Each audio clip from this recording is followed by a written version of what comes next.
Hello everyone, welcome to সঙ্গী সাথী পাঠশালা। আজকে আমরা ডিএলএড পার্ট 2 সেশন 2024-26 নিয়ে আলোচনা করব। তোমাদের ফার্স্ট ইয়ারের পরীক্ষা শেষ হয়ে গেছে এবং এখন থেকে তোমাদের সেকেন্ড ইয়ারের পড়া জোর কদমে শুরু করতে হবে। তোমাদের সেকেন্ড ইয়ারে 3টে সাবজেক্ট আছে, এডুকেশনাল স্টাডিজ CC02, CC03 এবং CC04। আজকে আমরা CC02 বা এডুকেশনাল স্টাডিজের ফার্স্ট চ্যাপ্টার শিক্ষায় দার্শনিক ধারণা বা ফিলোসফিক্যাল আন্ডারস্ট্যান্ডিং অফ এডুকেশন নিয়ে আলোচনা করব। এখান থেকে বেশ কিছু গুরুত্বপূর্ণ প্রশ্ন আমরা এখানে আলোচনা করব। প্রথম প্রশ্ন, এডুকেশন শব্দটির অর্থ কী বা এডুকেশন কথাটি বলতে কী বোঝাও? ইংরেজিতে এডুকেশন শব্দটি 4টি ল্যাটিন শব্দ থেকে উদ্ভূত হয়েছে। এডুকেটিও, যার অর্থ হলো শিশুর মধ্যে লুকিয়ে থাকা সম্ভাবনাগুলি প্রকাশিত হতে সাহায্য করা। এডুকের অর্থাৎ পরিচর্যা করা। এডুসেরে অর্থাৎ অন্তর্নিহিত সম্ভাবনাগুলি প্রকাশিত হতে সাহায্য করা। এডুকেটাম শব্দের অর্থ হলো শিক্ষাদানের কাজ। এই সবকটি অর্থের অনুসারে এডুকেশন কথাটির অর্থ হলো শিক্ষাদানের মাধ্যমে শিক্ষার্থীকে বিকশিত হতে সাহায্য করা। এরপরে শিক্ষার লক্ষ্য বলতে কী বোঝো? শিক্ষার লক্ষ্যের সংজ্ঞা লেখো।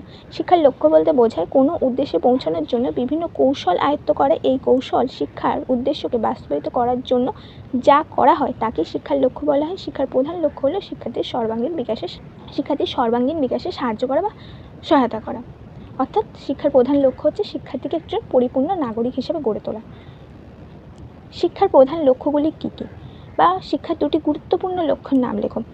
প্রধান লক্ষ্য হলো শিক্ষার্থীর সার্বিক বিকাশ ঘটানো। 2, শিক্ষার্থীর সামাজিকীকরণে সহায়তা করা, ভবিষ্যতের নাগরিক হিসেবে গড়ে তোলা, শিক্ষার্থীর সৃজনশীলতার এবং উন্নত মানসিকতা গঠনে সহায়তা করা।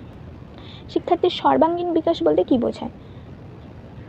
শিক্ষার্থীর সর্বাঙ্গীন বিকাশ বলতে বোঝায় শিক্ষার্থীর সামগ্রিক বিকাশ। এর মধ্যে অন্তর্ভুক্ত শিক্ষার্থীর শারীরিক বিকাশ, সামাজিক বিকাশ, ধর্মীয় বিকাশ, আত্ম-উপলব্ধি ও আধ্যাত্মিক বিকাশ, রাজনৈতিক, অর্থনৈতিক, চারিত্রিক বিকাশ, বৌদ্ধিক বিকাশ সবকিছু। 5, শিশুর শিক্ষায় সর্বপ্রথম কোন সামাজিক প্রতিষ্ঠান সহায়তা করে থাকে অথবা শিশুর শিক্ষায়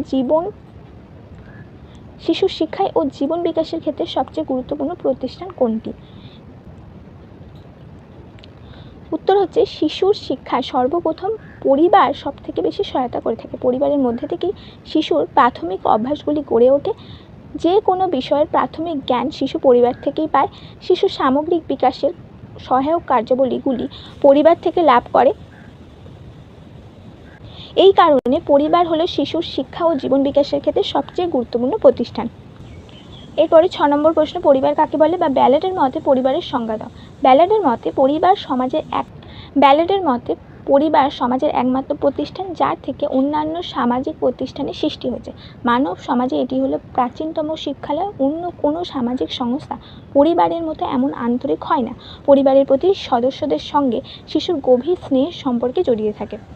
এরপরে 7 নম্বর প্রশ্ন, পরিবারের যে কোনো দুটি শিক্ষামূলক কার্যাবলী উল্লেখ করো। পরিবারের মধ্যেই শিশু জন্মগ্রহণ করে ও বেড়ে ওঠে, ফলে শিশুর শিক্ষায় প্রাথমিকভাবে প্রভাব থাকে পরিবারের শিক্ষামূলক কার্যাবলীগুলি হলো: 1, পরিবার থেকে শিশু বিভিন্ন ধরনের সামাজিক আচরণ করতে শেখে, সমাজসিদ্ধ আচরণগুলি আয়ত্ত করে।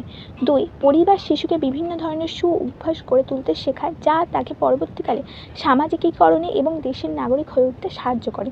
3, পরিবারের মধ্যে থেকে শিশু দেশপ্রেম, নিজের সংস্কৃতি, মূল্যবোধ সম্পর্কে জানে এবং নিজের মধ্যে মূল্যবোধ গড়ে তোলে। নেক্সট প্রশ্ন, স্কুল শব্দটির উৎপত্তি কোথায়? ইংরেজি ভাষায় স্কুল শব্দটি এসেছে গ্রিক শব্দ স্কোহল থেকে। এর অর্থ হলো অবসর সময়ের তত্ত্ব আলোচনার স্থান। তবে সভ্যতার অগ্রগতির সঙ্গে সঙ্গে স্কুল বা বিদ্যালয়ে অবসর সময় তাত্ত্বিক আলোচনার মধ্যে সীমাবদ্ধ আর থাকেনি। বর্তমানে স্কুল বা বিদ্যালয় বলতে বোঝায় নির্দিষ্ট স্থানে, নির্দিষ্ট সময়ে, নিয়ন্ত্রিত পরিবেশে, নির্দিষ্ট বয়স অনুযায়ী নির্ধারিত নির্দিষ্ট জ্ঞান বা অভিজ্ঞতা শিক্ষার্থীদের মধ্যে সঞ্চালিত করা। 9 নম্বর প্রশ্ন, ক্যাটারগুট প্রবর্তিত বিদ্যালয়ের সংজ্ঞা লেখো। ক্যাটারগুট বিদ্যালয়ের সংজ্ঞা দিতে গিয়ে বলেছে, নির্দিষ্ট স্তরের একদল সংগঠিত ছাত্র সমবায় যারা নির্দিষ্ট একটি বা এক গুচ্ছ গৃহে নির্বাচিত কয়েকটি বিষয় অধ্যয়ন করে এক বা একাধিক শিক্ষক, অধ্যক্ষ, তত্ত্বাবধায়ক ও অন্যান্য শিক্ষাকর্মীদের দ্বারা নির্দেশনা গ্রহণ করে থাকে, তাকে বিদ্যালয় বলা হয়। বিদ্যালয়কে সমাজের ক্ষুদ্র সংস্করণ কেন বলা হয়? বিদ্যালয়কে সমাজের ক্ষুদ্র সংস্করণ, এই উক্তিটি করেছেন শিক্ষাবিদ জন ডিউই। তিনি মনে করতেন বিদ্যালয় হলো সমাজের একটি ছোট্ট প্রতিরূপ, যেখানে শিশুরা সমাজের বিভিন্ন দিকের সাথে পরিচিত হয় এবং তাদের সামাজিকীকরণের প্রক্রিয়া শুরু হয়। এখান থেকেই শিশু সমাজ সম্পর্কে অবহিত হয়, সমাজের পরিচালিত নিয়ম, রীতিনীতি, সংস্কৃতি, মূল্যবোধ, ব্যবহার, আচার আচরণ সব কিছু শিখে থাকে। এই জন্যই বিদ্যালয়কে সমাজের ক্ষুদ্র সংস্করণ বলা হয়। এ ছিল তোমাদের আজকে CC02 থেকে গুরুত্বপূর্ণ 10টা প্রশ্ন, যেটা আজকে আমরা আলোচনা করলাম।